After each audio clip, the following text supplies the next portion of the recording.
Hello ladies and gentlemen, welcome back to C.A.R. Entertainment. My name is Dylan Hamilton, guys, and today we're going to be doing more A22 business studies, everyone. Last time we did a bit, we've been doing a wee bit of biology revision as of late, but now we're going to get back into A22 business studies, and we're going to talk about international trade. As last time we did globalization, but now we're doing international trade, and there's a bit of a difference. And for everybody to get straight into it, because international trade can be a bit of a long topic. So, when a business decides to trade internationally, there's going to be reasons for it. They don't just do it, and the first one is that it's a technological reason. So, with the development of up-to-date technology leading to commercial advantages, business can use this technology to source materials and products from different cities, and this allows them to be accessible to different marketplaces for the sale of a good and service. So they can use different technologies that might be in Tokyo, Japan, that aren't in London, England, and that allows the technology reason for trading internationally. Then have global contact, and this can be broken down into imports and exports. Imports, as the acquisition of goods and services into a country from an organisation, can be located abroad, so you may be able to find better, you may be able to import easily, or more easily, or better. And exports, goods and services can be produced or based in one country that are acquired abroad in a foreign country, basically essentially meaning that you can export easier as well. So the second reason for a third reason for trading internationally is the globalization of markets. Now this does touch on globalization, and that's essentially the coming together of buyer preferences in a market around the globe. So you can sell products at marketed in all countries essentially without any changes, which offers important advantages. And this is essentially also known as just marketing the exact same. So it's essentially just marketing the same product the same way. It's just exactly the same. And reduce marketing costs as well. That can be a feature of international trade, as you can reduce your costs by standardizing various aspects of the marketing activities. So the same visual advertisement for all markets. This links with the globalization of markets as well.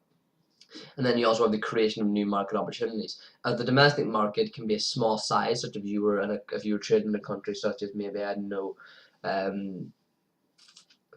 Northern Ireland for an example, because we're actually doing this. I'm from Northern Ireland. It's quite a small market size, or even a market that becomes saturated. Then trade internationally can mean you gain sales, and this is important for local entrepreneurs or businesses that sell products on a global scale, but it has a limited home market. So you're basically expanding. It's a natural expansion. So the growth in the business revenue stream is another one, and this is whenever you sell your product subject to seasonal fluctuations, and then you use these sales in the international market to increase business revenues. This can supplement domestic sales revenues with revenues gained in the international market, having an effect on reducing or eliminating variation in sales revenues between seasons, and this maintains a steady cash flow. Essentially, all this is that by trading internationally, you're reducing a variation in sales revenue, and therefore you maintain a steady cash flow, which is cash flow is constantly going to be good. And then finally, you have the vital importance of local needs, as the benefit of meeting needs of customers in a market abroad with an adopted product may outweigh the benefit of standardizing one. So trading internationally will have an impact on consumers. So for example, there'll be a wider range of products because you're going to have to expand your product range. You'll be having higher quality products due to a better skilled labour force. You'll have cheaper prices because of exchange rates, etc. And there'll be 24/7 access to other markets, and also convenience as well. Whenever we talk a lot about this here in terms of impact on consumers, trading internationally, a lot of people that do this whenever you trade internationally is done for the internet, and this is why you see a lot of these prevalent features overlapping, and that'll be a feature whenever we talk about e-business. You'll see these features overlapping.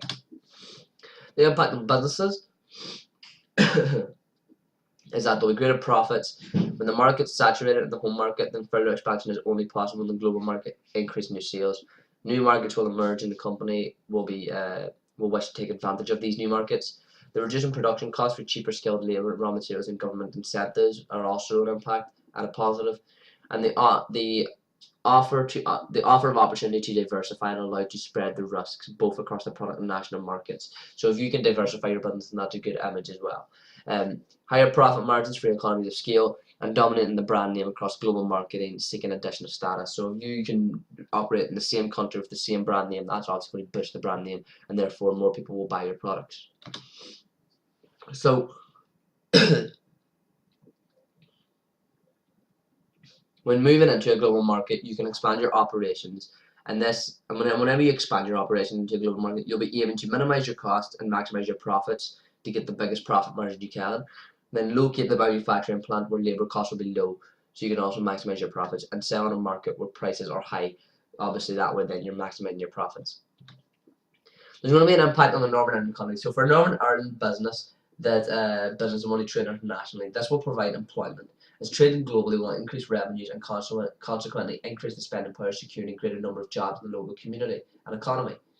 This also will provide opportunities and greater economic growth, taking advantage of subsidies available locally from investment. This essentially means that businesses will only trade internationally, and so they come to Northern Ireland. So, a factor to consider when trading internationally is the impact of the host country in inviting the business to set up and trade, because the host country could provide different incentives, just like the parent country could, as our next bullet point is, to set up and trade in host countries. So the parent country could give an incentive, right, we want you to go and set up and host in this country because it might be better, it might build a relationship between us and that country. And then the host country might give an incentive or invite that country to host it because maybe they're a wee bit corrupt and they want that business and they need their money to come and impact them. So another factor is the impact of businesses' activities on customers, competitors, suppliers, and on the business itself in the various countries.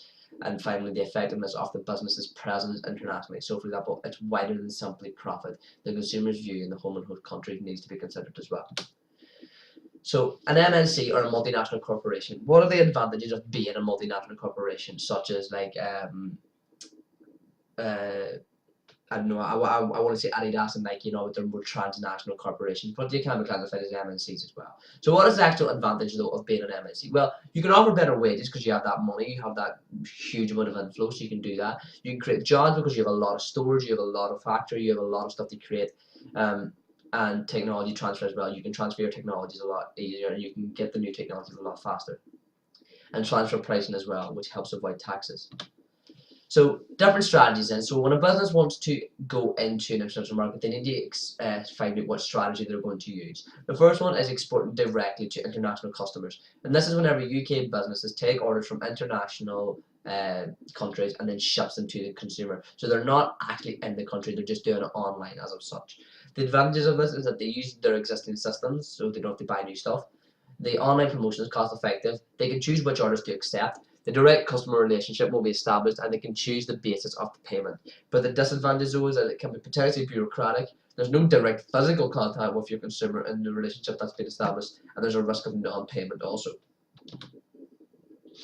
The second strategy is selling via an overseas agent or a distributor. And you'll get this whenever you're maybe booking a package holiday, they'll then go through and get the hotels through them. So that's like your agent or distributor. The agency contract will be made with the intermediary, and the agent will then buy a stock service on a local demand, and the customer will be owned by the agent.